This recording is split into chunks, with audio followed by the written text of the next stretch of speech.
Rapu-Rapu Albay, huwag itong baliwalain. Jesus is coming. Please repent before it surely. Mga kapatid, mga kababayan ko po dyan sa Rapu-Rapu Albay, huwag po natin baliwalain yung pinakahuling paalala sa atin ng Diyos Ama na magsisi na po tayo sa ating mga kasalanan sapagkat malapit na po ang pagbabalik ng ating Panginoong Jesucristo.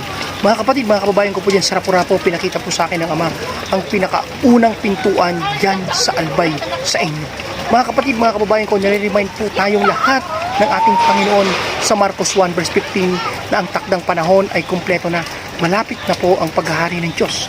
Kaya magsisi na po kayo sa inyong mga kasalanan at manampalataya sa Ebanghelyo. Mga kapatid, mga kababayan ko, hindi pa po huli ang lahat. Ang sabi ng Panginoon, lahat po tayo ay may kanya-kanyang lihim na kasalanan.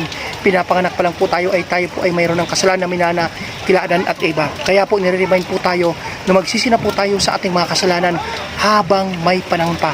Sapagkat mga kapatid, hindi po nagbibiro ang Ama. Sa kanyang paalala sa Marcos 1 verse 15, pinapaalala din po tayo sa nakasulat sa Mateo 16 verse 26 na ano ang papakinabangin ng isang tao kung makamtan niya ang buong sanlibutan, subalit mapapahamak naman ang kanyang buhay. Mga kapatid, mga kababayan, pinapaalala tayo ng Panginoon na walang kwenta lahat ng makukuha natin dito sa mundong to. Kahit anumang kayamanan kung wala tayong magandang relasyon sa ating Diyos. Sapagkat kahit mayroon tayong maraming kayamanan, mayroon tayong degree, mayroon tayong mataas na posisyon sa gobyerno, mga kapatid, mga kababayan ko, kung wala sa atin ang presensya ng Panginoon, sa impyerno pa rin po ang bagsak ng ating kaluluwa, ng ating espiritu. Kaya mga kapatid, ano po yung naisiparting sa atin ng Ama? Mas unahin po natin ayusin, i-build yung ating good relationship sa ating Panginoon, yung ating relasyon sa ating Panginoong Jesucristo, sapagkat sinasabi po sa 1:14 verse 6, Jesus is the way, the truth, and the life. No one come to the Father but through me. Mga kapatid, mga kababayan ko, sa Tagalog, sinabi ni Jesus, ako ang daan, katotohanan at buhay.